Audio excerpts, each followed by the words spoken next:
Hi guys!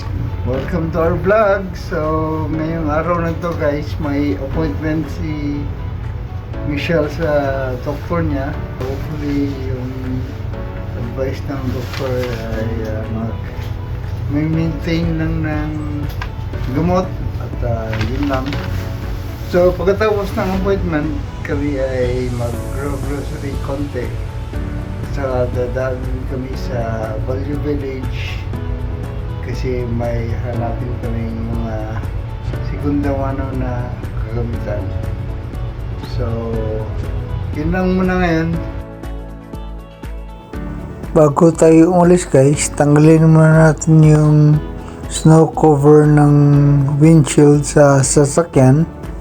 Kinakabit namin to pag yung forecast ay nagsasabi na mag snow overnight, para pag umaga hindi na tayo mag-brush ng windshield at mga windows.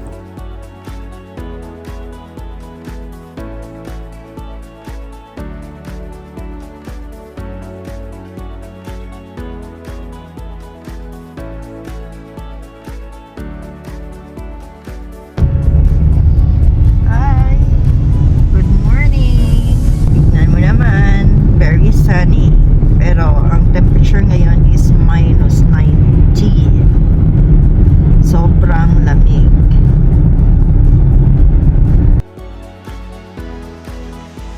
This time guys, nasa highway 401 tayo, no? Papuntang Cambridge. Kabilang city to, katabi ng Kitchener kung saan kami nakatira. Andito yung clinic na kailangan namin puntahan para sa doktor ng buong pamilya. Ano sabi ng doktor? Ang lahat. So malamig.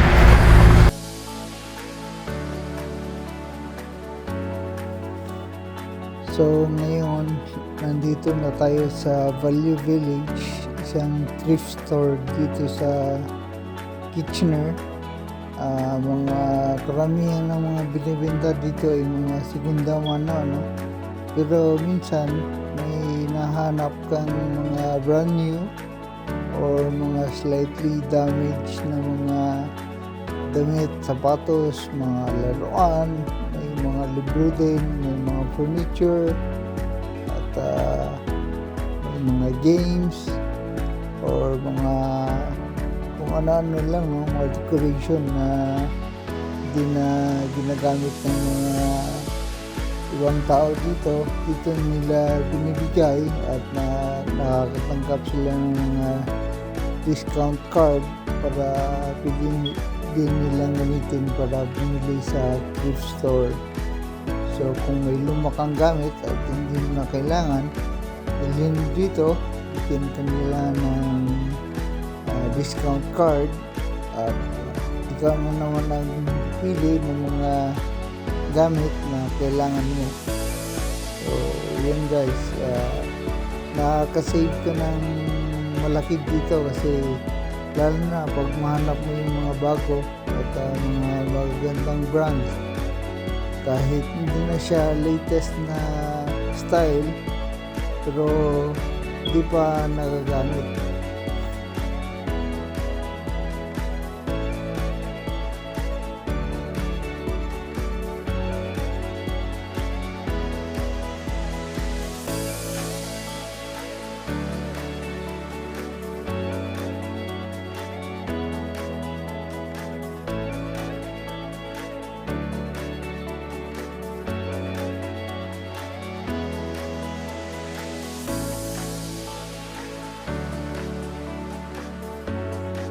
So pagkatapos namin bumili ng mga damit sa Value Village, pumunta naman kami sa Walmart para bumili ng mga konting groceries na nakalimutan namin last week.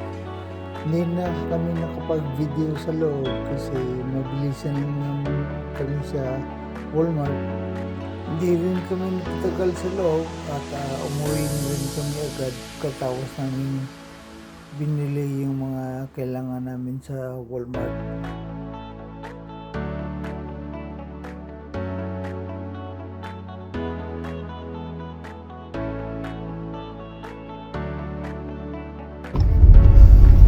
Tapos na yung ano namin, errands, grocery, tapos i-pick up pa namin yung tapos na tayo mag-okay. Pick up pa namin yung medications ko sa Shoppers, sa pharmacy. Next to see?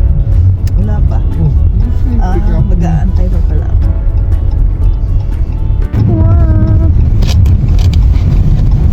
Ang ganda ng panahon. Hi guys, we're back. So, nasa bahay na kami. Naghihintay na hindi masyadong mainit yung nilagang baka na niluto para sa lunch. Kasi ayaw nating mapasok yung dila natin.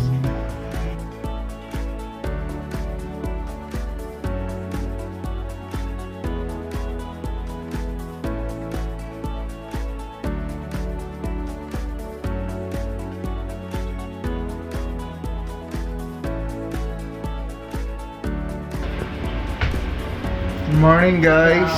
So, linggo ngayon at mag-prepare kami ng almusal para makapagsimba mamaya, no?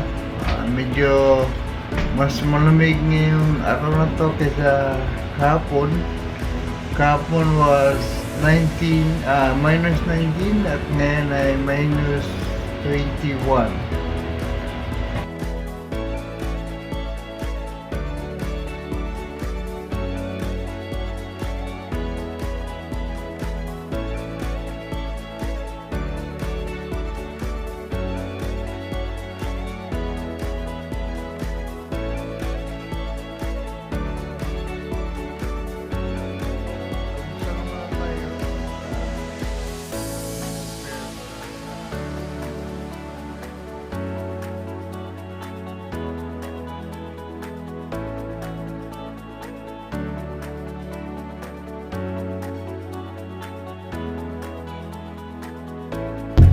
Hi, good morning. Pupunta na kami ng church. Time check, 9:40. Ang simba namin is 10 o'clock. So, nag-iisip pa ako kung anong uulamin ko mamaya lunch. Pero nag-prepare na ako ng chicken. Pinalabas ko para hindi siya frozen.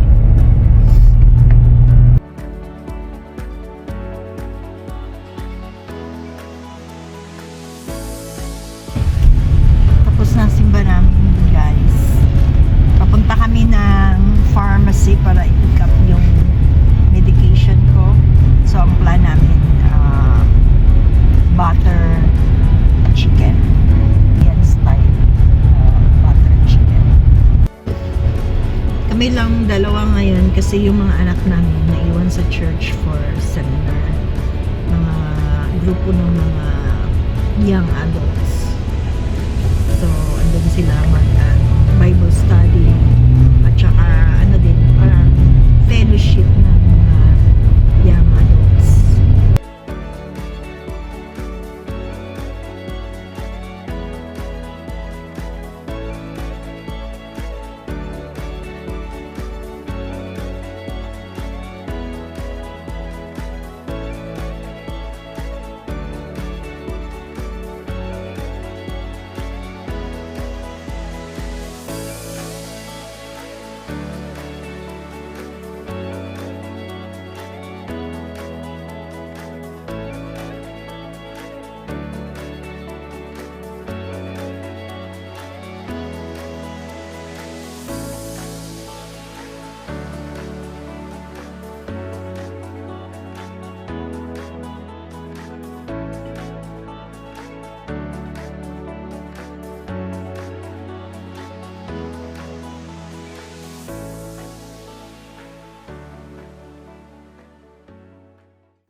Hanggang dito na lang muna guys. Salamat sa pagpanood sa aming video. Sana ma-improve namin yung quality at yung storytelling ng mga vlog namin. God bless. Please like, share, and subscribe.